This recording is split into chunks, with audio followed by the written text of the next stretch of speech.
Over my career, I've done a lot of interviews with some well-known people and some people no one's heard about before. I thought it might be fun to drag some of them out of the archives and share them here on YouTube.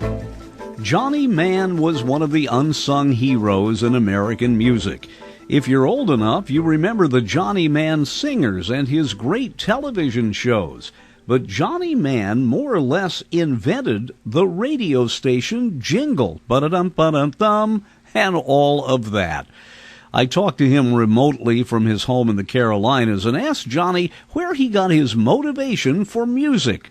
Well, first of all, let me tell you this, that all that has happened to me in that area of life and everything, Dennis, is God-given. I want to tell you that God-given and two parents with enormous talent. Not education. I did not have any education musically as far as going to college or conservatory or any of that. But I started with music, as you first asked me, when the first I was aware of it. I was in my first boys' choir. I was 5 years old. And I was in it's just boys and men in Baltimore, Maryland. I was born and raised in Baltimore, and went to St. Michael's and All Angels because my grandfather was there, and I sang there until I was 8, at which time I switched to St. Paul's School for Boys, and went to Old St. Paul's Church Choir, which was boys and men and very well known, and that's where I got my scholarship to the boarding school of St. Paul's school. Well, it sounds very similar to me in a way. I went to a Catholic church in southern Indiana, just a town of 10,000, but our choir director had been a graduate of Catholic University in Washington. And she came back to this small town. Her mother was the organist, and when I was in 5th grade, she decided that she would augment the men's choir, which was an excellent choir, with boy sopranos. And so we started doing 5-part Latin masses. And I listened to some of the recordings today, and we were pretty good, and that music wasn't easy. No, not for little kids. Yeah, but she taught us at the time, I think probably one of the first teachers I ever had, and she just died recently, that we should try to be more than we thought we were. And we really worked hard at that, and I all of a sudden realized that, my Lord, there's this incredible wealth of music. And, I mean, we could go on about this, but some of the really great music, of course, has been church music. How old were you when you first got in that choir as a kid? Probably 5th or 6th grade. What would that be? 10? Voice hadn't changed yet. But that's where you learned to read. Read sheet music, yes, and what a valuable... Well, I had some piano when I was in 1st and 2nd grade, and that helped immensely of course, to be able to read sheet music. So go on with your story about your musical development there. Well, I just didn't want to get rattling on here, but at in Baltimore, being in the choir, my mom was a conservatory graduate from the Peabody Conservatory on organ, piano, and voice. And she ended up teaching voice the rest of her life. But my dad took off when I was 8 years old and left us, and my mom raised us on 50-cent piano lessons. And I started piano when I was fairly young, under duress, I might add, Dennis, because I didn't want to practice the piano. I wanted to play football. But I'd say, Mom, I'm going to go outside. We're going to play football. She'd say, sit down at the piano, and get me working on piano and all, and I thank God for that. Of course, I took little local lessons. She didn't want to teach me. But I ended up later, when I grew up some, and I studied with a pianist of the National Symphony Orchestra who was in Washington, D.C., and I was in Baltimore. Which is about an hour drive. No, it's about 45 minutes on the train. Oh, well, it took me an hour, but you took the train, because I lived in D.C. for 20 years. Well, that's a lifetime for both of us. Yes. I'd get up every Saturday morning for 2 years, but at this time I was 15. And I'd get on the streetcar down to Edmonston Station, get on a train, go to Washington, D.C., get off and go to Northwest Washington, take a 1-hour piano lesson on Saturday, and came all the way back again. Did that for some time. Johnny, that is dedication. No, hey, it was duress, pal. I did it under pressure. Well, you know, I don't remember my mother forcing me to take piano lessons, but I do remember she bought a spinet piano with the money her dad had left her when he died. And I guess maybe she kept reminding me how important an heirloom this was, so I was obligated to take piano lessons. Absolutely. Under duress. Under duress. I think we both had it, but in different ways. How long did the piano lessons continue? Well, I don't remember, but it seemed as a youth there was quite a bit, but I got to where I played the Rhapsody in Blue when I was 16. My mom could have taught me and given me piano lessons, but she didn't want to. She wanted me to do it heavy study, and I think she had, well, I know she had the idea that I might become a concert pianist, but I didn't want that for anything in the world. I went to the singing because of all the choir training, boys' school, started my own vocal groups and all that stuff as a young man. By the way, anybody out there who's pretty good at piano, my favorite part of Rhapsody in Blue is about, I'd say maybe 85% into it, where you have to cross your hands. It's that bump, bump, bump, bump, bump, bump, bump, bump, bump, bump, bump. It's got an accelerating pace there. Yes. And I just wait for that part, and it's so neat to watch the hands you see being the arms crossed. Flying. Yes, sir. That's well, good. Do you remember how you felt the first time you played Rhapsody in Blue all the way through and you said, now I've got it right? No. You don't? I don't remember that because I never got that far. I never got to where I knew that sucker. But I sure loved that. I tell you, when it gets in E major there and it's da-da-da-dee, that part. So anyway, you took the piano lessons. Your mother said you got to do this. You went down to Washington, D.C., long trip every weekend, but you still wanted to sing. You wanted to do something choral. I wanted to sing, and I was never. The only time I was a soloist was when I was in the boys' choir at St. Paul's, and I was a soprano, one of the soloists, just as a boy. But other than that, I have never had a solo voice. I've always had a great vocal group blending voice because you couldn't hear it. All you heard was the part, you know what I mean? Yeah. What voice? Tenor or baritone? Second tenor baritone, yeah. Oh, okay. But the thing is, I was always aware of that. I never thought of myself as a soloist, and even when I had my television show and all the other things, I did not go out and sing a bunch of solos. But I got interested in high school. I was doing listening. That was my days for listening to Benny Goodman and Artie Shaw and Glenn Miller and Tommy Dorsey and those guys. And I remember when I was 15 and a half or so, I got the Solomon family. They owned a little grocery store down the street from me in Baltimore, and they gave me, for my birthday, they gave me a Tommy Dorsey album. And I heard that,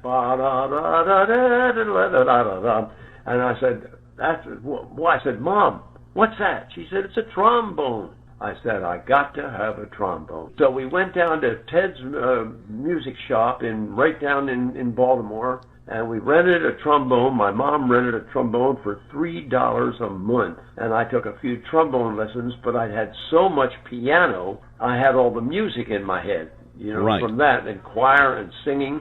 I could read because I could read the choir from having done it since birth.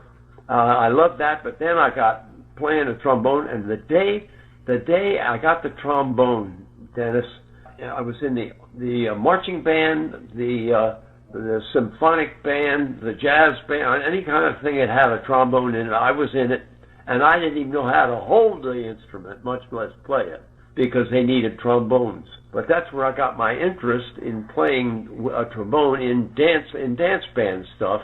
And I remember we used to play. I played with a guy by the name of Bill Slade in his orchestra, young guys and all in Baltimore, and we used to play little dance things and all, and get $5 for 4 hours of work. Well, big money. Big money, and we would be playing along, and I'd say, "Hey, where did he?" Because all the charts came in like octavos, you know what I mean, already printed up beautifully, and I said, "Where does this music come? Who writes this?" And they said, "Arrangers write that music." Yes. And I said, holy mackerel. And I got started doing it. And that's the day I found out that all instruments weren't in the same key. Oh, let me tell you a story. When I was in high school, I asked our band director if I could write a fanfare, and you know what's coming here. So I wrote this great fanfare, a lot of really nice dissonance in it, a lot of sevenths. And so I'm up there, and I have the baton, give them the downbeat, and it sounds like a freight train with 9 horns blaring.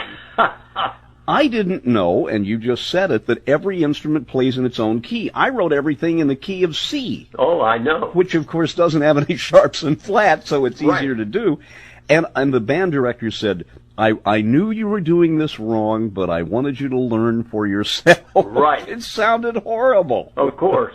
Well, I had a little bit of an opposite thing on it. I just chose a 16-bar something piece of music because we had 5 saxophones. Obviously, 2 tenors, 2 altos, and a bari. Sure it wasn't Guy Lombardo? No, it wasn't printed. I just picked those instruments out to write them. Oh, okay. I knew they one was in E-flat, the other was in B-flat, and the bari was in E-flat 2 octaves down and all that stuff.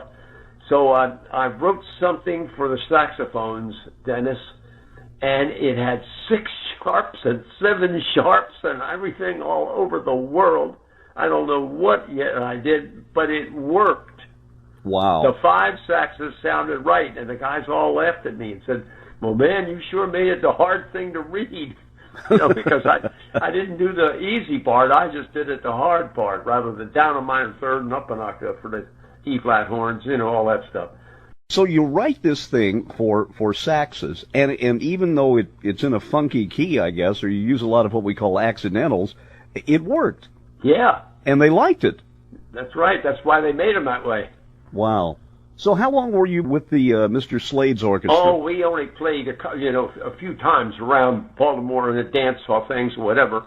But and then I went on and I went through high school. And when I got out of high school, I wasn't about to go to college. First of all, we didn't have money. Second place, she'd had to kill me to get me to go to school because I hated school and education. I just didn't do it. So I just started playing music whenever I could, but most of the time was just playing piano in a couple of the little saloons and things like that. And I did that a couple of times. Started my first vocal group there of a girl and 3 guys, you know, like the Pied Pipers used to be. Wrote the arrangements for it and did that several times and won a contest once to go to Philadelphia with Mickey Shaughnessy. Must have been one of the few comics who was ethnically Irish and not Jewish. No, he was definitely Irish. He was funny, even had a brogue. And we did that, and a friend of mine, Frank Gronowski, God bless him, a wonderful musician. He had absolute pitch. He started with violin, but he went to timpani, and I got in the National Guard band with him, and he was in it, and he got me in the band, in the National Guard band in Baltimore. And I was in that, and until we got the tour, that I wanted to go out on a trip with Mickey Shaughnessy to do that. I had to go away, so I missed the National Guard rehearsals, and therefore I was inducted into the United States Army. And I went to basic training in Breckenridge, Kentucky, and after 8 weeks, I didn't know how this happened, but I went, and you know how you go in to try out for OCS, if they say you want to be an officer, and you meet an officer and you talk to him about it. He asks you what you would like to do if you'd like to become an officer. And I said, I don't think so, sir. I think I'm going to be maybe transferred. He said, why do you think that? And I said, well, I think I'm going to possibly go to the United States Army Field Band. It's the big Army band that travels around the world as opposed to the regular Army band, which is stationary in Washington. For largely ceremonial purposes. Yes, exactly. Yeah. Well, we were good. It was a good band. We had about an 80-piece symphonic band, 30-voice male chorus, and I played trombone in that band, and I got transferred from the middle of basic training to Washington, D.C., or to Fort Meade, Maryland. You know where that is. Yes, and I will say this. Some of the best musicians in the world went through those bands in Washington. Air Force, Navy, you Army bet band. They are. Some of them fantastic. A lot of the guys in this band were World War II guys. Ah. All master sergeants and master's techs and staffs. I got automatic staff sergeant stripes in that band because it was a congressional unit. Mm-hmm. And everybody in the band was a staff or higher. Staff, tech, master sergeant, and then, of course, the officers. And I did that for my 2 years. And at the end of that, I wanted to make it in big music because you weren't going to do that in Baltimore. And I said, well, where do I go? And I found out it's either New York or Los Angeles. And I said, well, I can starve to death in either place, but I won't freeze to death in California. Got started slowly with a variety of things. I sat in for a guy who missed on piano for a downtown Los Angeles fight club where they had boxers, and he sat in the back and just played a little piano. And that's all I did for 2 weeks. But I got $60 a week, man. Now that's even better money. Well, it's good when you're starving and living. I lived at the YMCA for $1 a night. Do you know at one time in this country, the YMCA was one of the largest hoteliers, if I have the word right? Oh, yeah. Providers of hotel rooms. People today don't think in those terms. No, but I had to do that or I'd have been out on the street. And I met a couple of people playing in a saloon. I met a gentleman came up to me once in a little place. I'm trying to think. The Dollhouse. The Dollhouse was a little studio city outside of Los Angeles, California.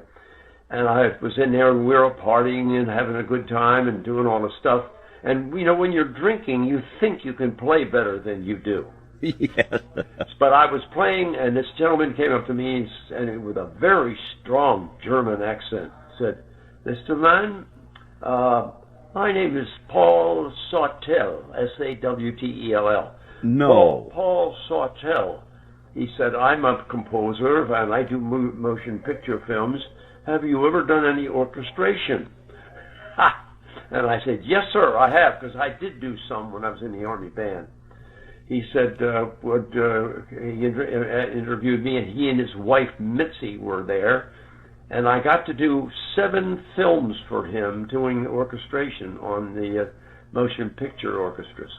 Well, now, he started, I think, at RKO and then went to Universal. All I know is and you see his name in a lot of credits. 200 films. Yes, absolutely. And you know what was wonderful? The first one we did was a movie by the name of Texas Lady. Claudette Colbert and Barry Sullivan. Story about a woman going to Hollywood, going from big city to a little country town. Anyhow, typical cowboy thing. And I wrote the theme song for Texas Lady, and Les Paul and Mary Ford recorded it.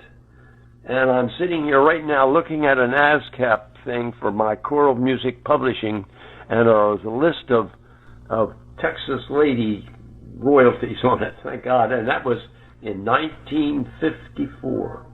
Well, you know, if I remember right, and I'm a Sherlock Holmes fan, Sawtell did several of the Sherlock Holmes movies. Sawtell? That wonderful, moody background music. But I'm a voracious reader of film credits. I figured those people's names are there for some reason. Absolutely. Betty and I sit in the movies and always wait for the credits and read them. People are getting up and leaving, and we like the credits.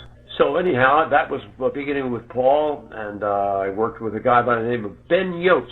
Ben Yost was a New York guy, Y-O-S-T. He was a singer, but he's a very personality guy, and he started a quartet, and then he started another quartet, then he started another quartet, and he'd have them in quartet clothes. He'd had one in cavalier clothes, then he had a girls' quartet because his wife sang in barbershop stuff. And I met him, and I started working for him, putting his people together choreographically a little bit, but mostly writing arrangements for his quartets. And I did that quite for about a couple of years, and lived up on his big house on the hill in Studio City, California. And that was the beginning of that. But I did the movies with Paul. I got a chance to do a demo for Liberty Records when it was just being formed. Took it over to them, signed me for to be the Johnny Mann singers for Liberty Records. And 42 albums later, I'm here. You know, Johnny Mann, one of the groups I remember so much from my being an aficionado of old-time radio, listening to Fibber McGee and Molly, which is one of the great treasured shows of all time, was Ken Darby's group, the Kingsmen. Yes. And I listened to those recordings of the shows, and I think, people today don't realize those shows were done live. Those guys, that's right. They weren't playing a recording that had been sweetened in a studio. These guys were performing that live on the air, and the ability of a quartet, or a quartet with a woman's voice in it, to make that blend happen in real time, to me, is just amazing. I think it is. Well, you just have to have 4 people who can absolutely sing in tune. The studio pros, of course, all can sight read anything.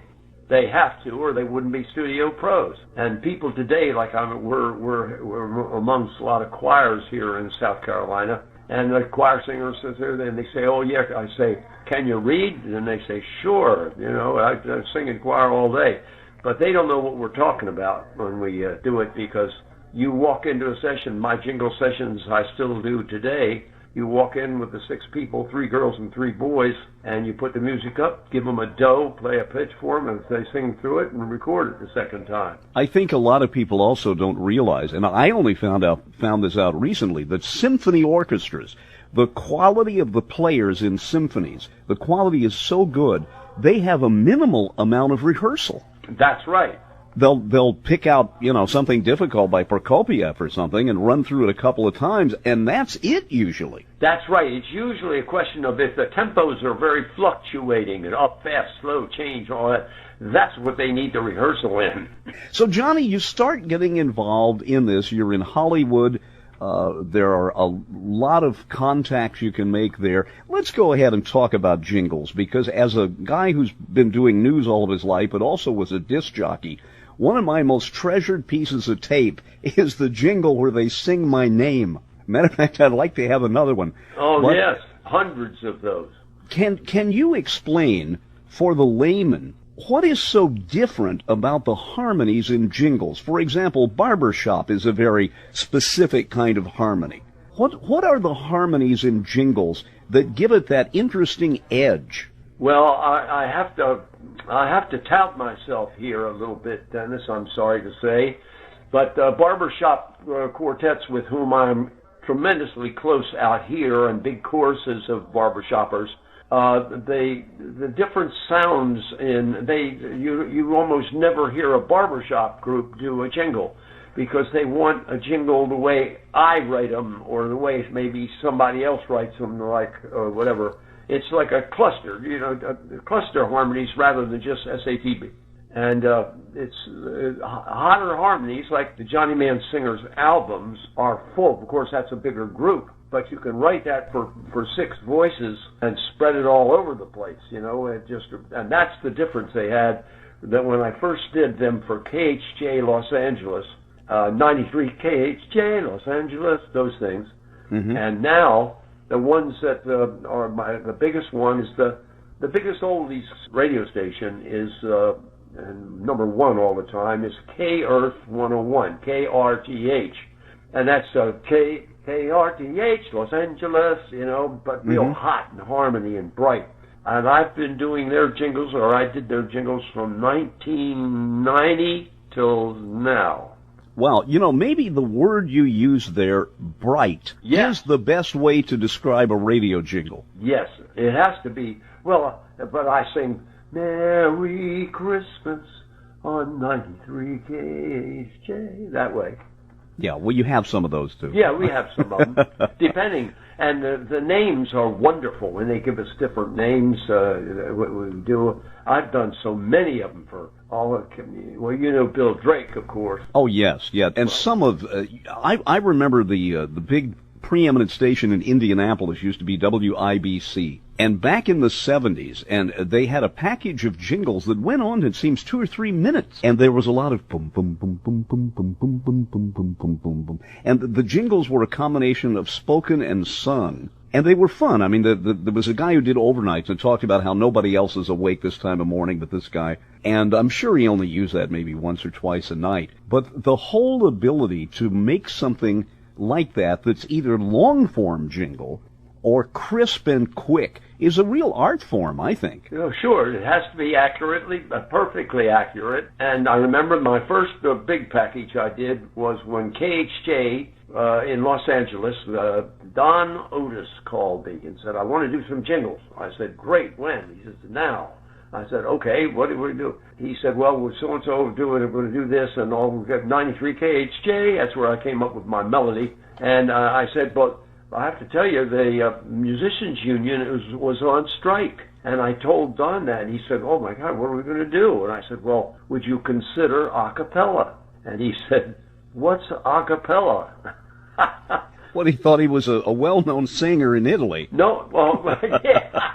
Well, this guy was a program director for KHJ 90, and I did that first package. That's where I got with Bill Drake, and then did a ton of things with Bill for years. You know, in the era when radio in every town still existed, and many of my friends in my age group bemoan the fact that at the majority of stations in the U.S., outside of the major markets, after about 10 in the morning, nobody's there anymore. It's all satellite delivered. I mean, a little town's going to get blown away by a tornado someday because nobody was there to warn them. In the days when you had live disc jockeys in every city in the U.S., jingle making must have been an incredible industry. It was and still is. Now I use the first couple of years out here in South Carolina, we'd fly back. Betty and I would fly back. I'd write all the music first and use my regular pro singers in Hollywood. But now I'm using the pro singers in Nashville, Tennessee.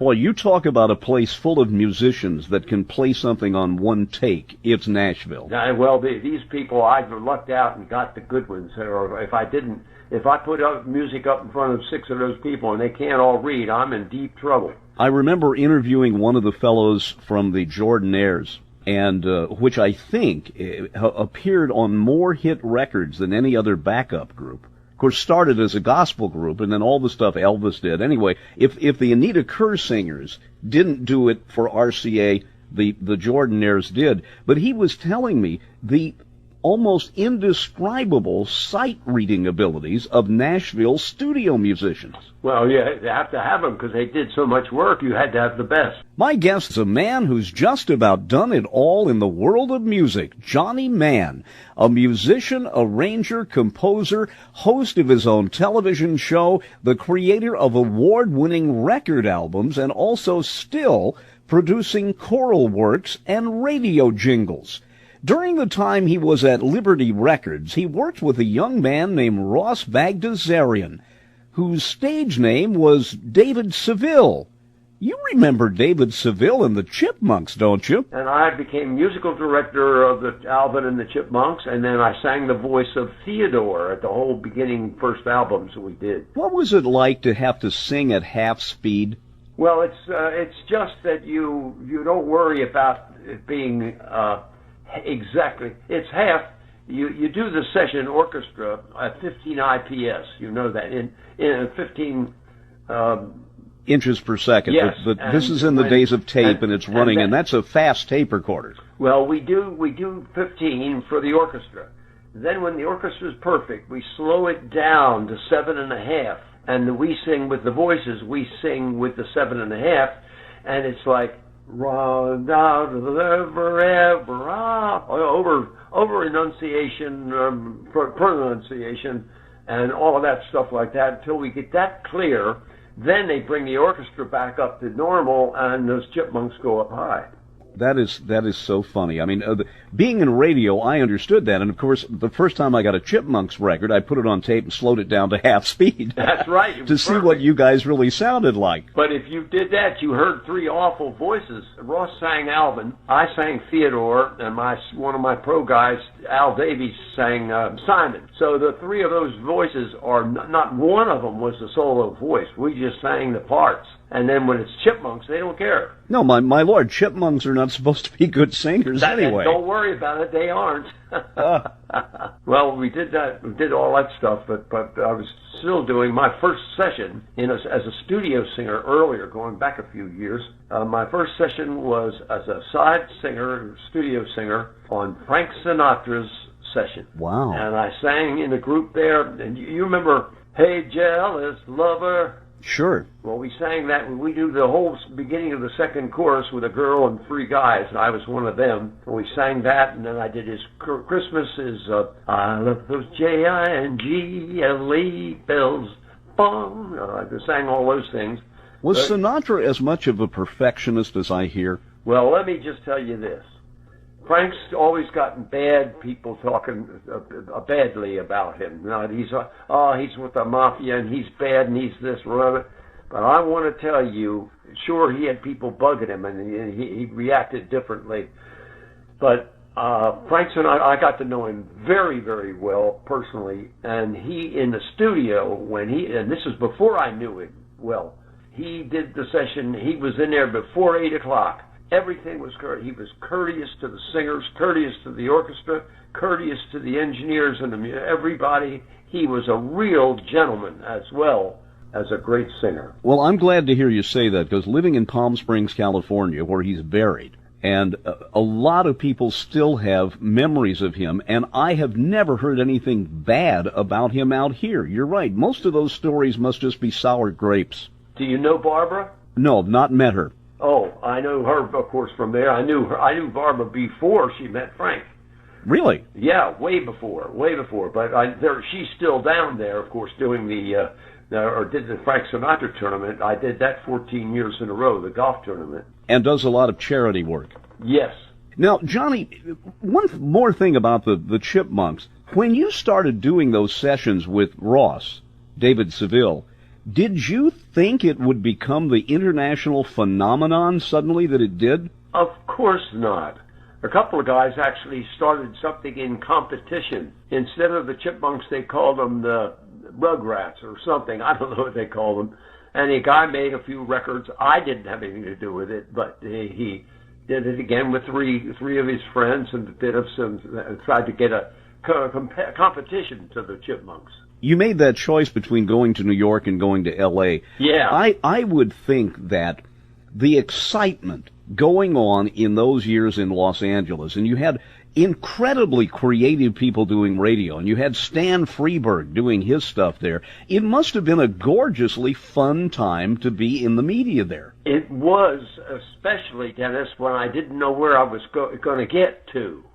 I started, all I wanted to do was work in music if I could, and things just kept going up, and then when I got with Liberty, and I did all those different sessions with Frank and Johnny Mathis and Dean Martin and all the different singers that were not Liberty people. Gene McDaniels was Liberty, but so many of the big stars weren't. Johnny Mathis, I said him, didn't I? In fact, he's out here this weekend singing in our little town of Anderson. Wow. Johnny Mathis. But I did sessions with all those guys, and underneath that it didn't say anything because it was on Decca or Capitol or RCA. Sure. If it said Liberty, it would say Gene McDaniels, and then underneath the Johnny Mann Singers, because they wanted to give me as much credit as they could to build my name up a little bit. See? So about when did the formalization of the Johnny Mann Singers, when did that begin? Right there, when I signed my contract. My first album was the Johnny Mann Singers. And you did nearly 40 albums. Yeah. Before it was all over. Oh, yeah, we're absolutely. And I've done a lot of patriotic stuff now and gospel things now. And I've got a whole bunch of things like that I cherish, because it's, when you're doing music that you love, as you well know, Dennis, there's nothing other in the world that can replace it. Johnny, when you do those recording sessions, and I hope I'm not asking so many esoteric questions being a broadcaster that I'm boring people, but no. to get that blend, do you use one mic or do you mic each of the singers? Well, it used to be, depending on the size of the group, but when you have a big group, you use more mics. When I was first doing our jingle work, do you know the 44 mic? The RCA 44. It's good on two sides. Yes. Well, my KHJ jingles, all the first jingles for a couple of years, I think, because we always had 6 voices. We had 2 girls and 4 boys, and we sang all those jingle sessions with the one mic. And in those days, there was no overdubbing, no sweetening, none of that stuff. You sang it and recorded it clean, and that was it. But as days went on and the stuff, I had a session also. One of my first Liberty sessions was there was the price of a recording session union was something like $6 an hour. At $6 an hour, you could get 26 voices. But if you got down to 8 or 10 voices, you're paying 10 or 12 bucks or whatever it is an hour. So they always got, the first one I did was Alma Mater, which was a cappella, 26 guys, and the first thing in stereo. That was the birth, beginning of stereo. And I have that album, of course, not the album, CD, so converted digitally.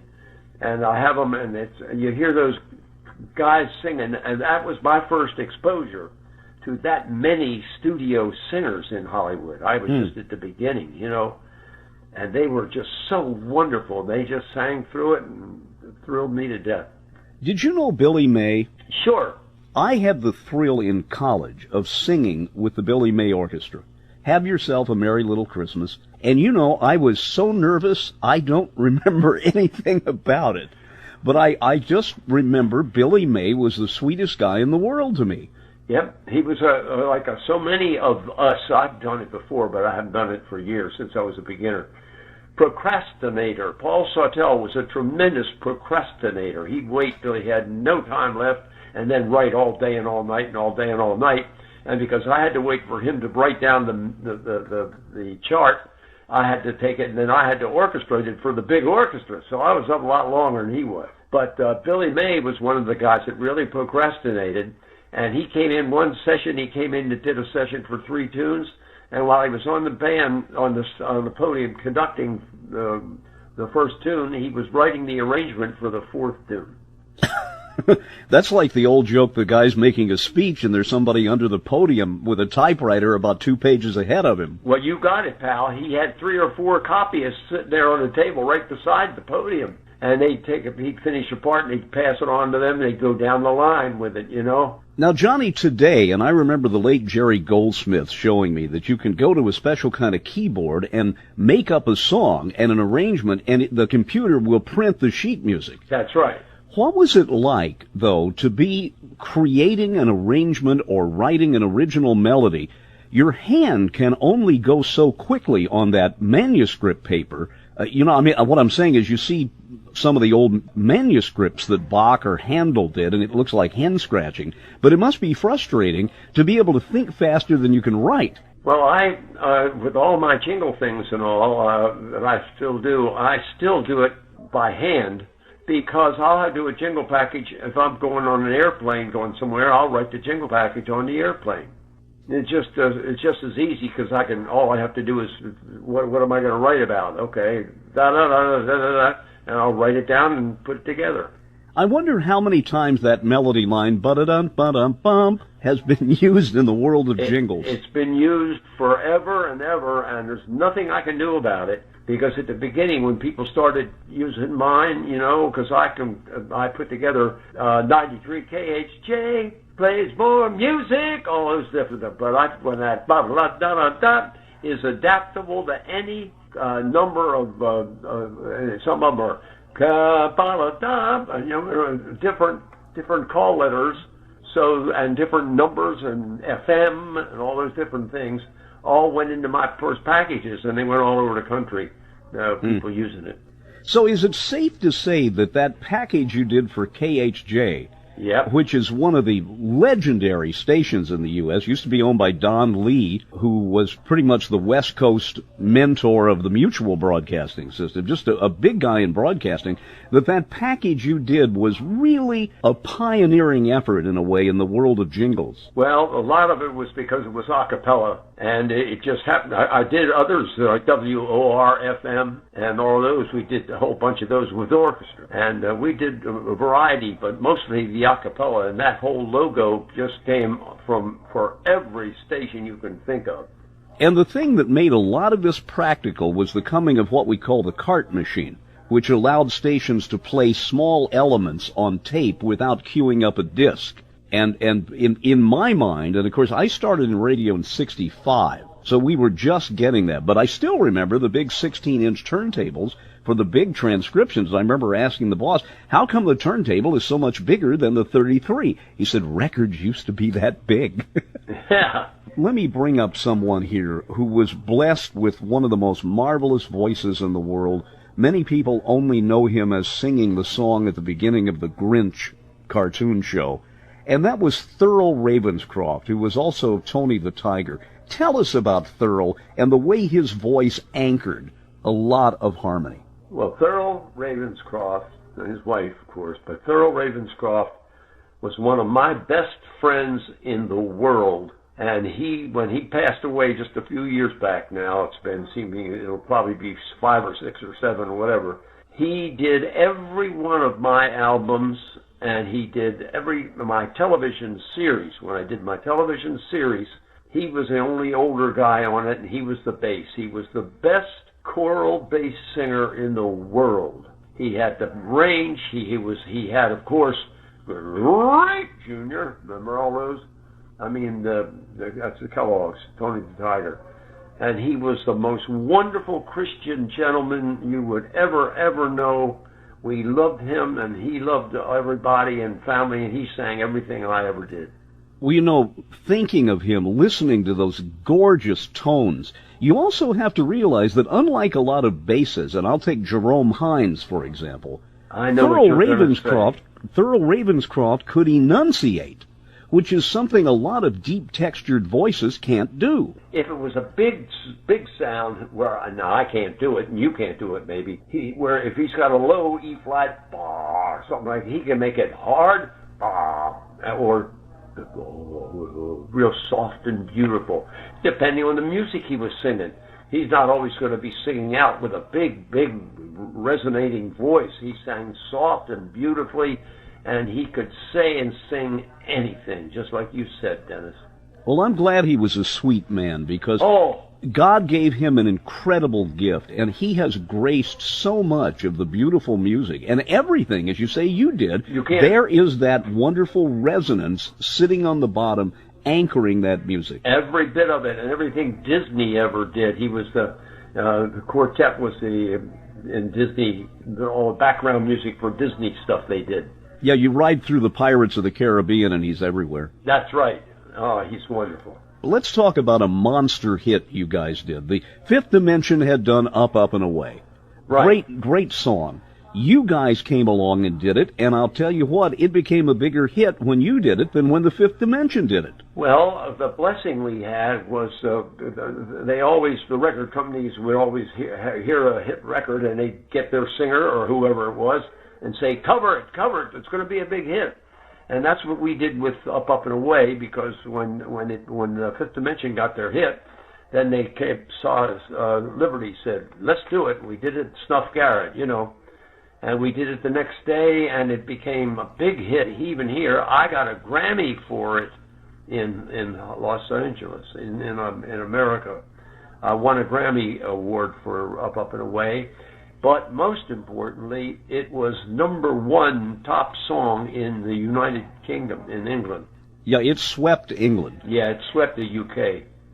Let's talk quickly about a couple of other things. You did a weekly TV show. What is it like to have to crank out a show like that every week? Were those good times for you, or were they ulcer times? They were wonderful times for me. And the way it came about is I was sick and tired of the protesters burning flags because of the Vietnam War. Nobody wanted a Vietnam War, but we were in it, and we were doing it, and the protesters were out burning flags, and I said, I can't stand it. So I put together a group and wrote a bunch of different arrangements and had people listen to it. We put together Stand Up and Cheer, and I took it to Vegas. And people said, you're going to do a patriotic show in Las Vegas? That sounds like the kiss of death in Vegas, doesn't it? In the prostitution, gambling capital of the world, they'll laugh you off the stage. Well, we did it, and we never did a show without a standing ovation in it. And when that happened and they booked us back, John DeLorean said, make them a special. You know who John DeLorean was? Oh, yes, the much maligned car maker with the bad personal Chevrolet. life. Anyhow, Yes. he was the head of Chevrolet at the time. So we made a 1-hour special, and we got a 56 share, Dennis. Now that means 56% of all the televisions on at that time were watching That's what you. it means. Yeah. And that happened miraculously. And so we got on the air from there on but we did half-hour shows, aired 150 of them, and what we did per week, Dennis, is what something you suggested brought it up in my mind. We had Monday morning all music, and I wrote all whatever I had to write and get it all done. Then Monday morning we had singing rehearsal run-through, first time. We'd go Monday morning, and then Tuesday we'd start the choreography and rerun the music, and the orchestra would come in on Wednesday. Then so we rehearsed the voices Monday and a little bit on Tuesday. On Wednesday morning at 9 o'clock, the orchestra came in. We went 9 to noon and rehearsed the music. The singers came in at 1 o'clock, and we did the show. And I might say, 2 shows. 2 shows a week under those conditions. And Thursday, the guest star would come in and make a guest appearance, and we'd run through the choreography and all on the stage and do 2 shows on Friday starting at 6:30 a.m. Wow. Now, were the shows recorded live, or were they out of sequence as if you do a movie to allow the guest star to do their spot and leave? Well, it wasn't for that motivation. We recorded all of the music first, except for solos or duos or anything like that. We had them because of the extreme choreography. They were all over the place. We had to pre-record it. But the audience didn't know that. And we did all those shows that way, and it made a world of difference. Can you put into words, from your perspective, what there is about music, particularly tight harmony, that can take your heart and move it, that particularly in the area of patriotic music is like waving the flag? Well, it is waving the flag if you sing that kind of music. I do it. I've recorded so much of it on my albums and everything I've got, and my songs Stand Up and Cheer, and my new one is One Nation Under God is my new CD. And I did it because now they're trying to take One Nation Under God out of the Pledge of Allegiance. So that made me mad too. So I did that and wrote this song and put it together with all my patriotic stuff. And it's called One Nation Under God. And Johnny, before we were going on the air, we were talking about how I used to cry when I heard symphonic music as a child. You're a pretty sensitive guy yourself. About crying, Betty says to me, "John, you'll cry at a drainage ditch dedication." and I am very, very emotional. You're not a Pisces, are you? No, I'm a Virgo. That's right. You're born in August. We both have the same ilk. I really cry at good films that have good emotional, the music, whatever it is, or if it's patriotic, or if it's done by some wonderful group or something, anything, I'll cry. Well, I told a friend of mine that if I really need a good cry, I either watch the end of It's a Wonderful Life or the last 2 minutes of Ben-Hur. Oh, that's wonderful. Johnny Mann, you're a phenomenal talent. You have brought so many of us a great sense of joy. You have worked among the best in Hollywood, and many more years of good fun in music there. I want to thank you for taking the time to join us from your home in the Carolinas. Well, thank you for your generous words, Dennis. And I'm thrilled to have met you, and I just couldn't enjoy it any more than I do. Hope you enjoyed that. Thanks for going back into the archives with me. I'm Dennis Daly. See you next time, right here on YouTube.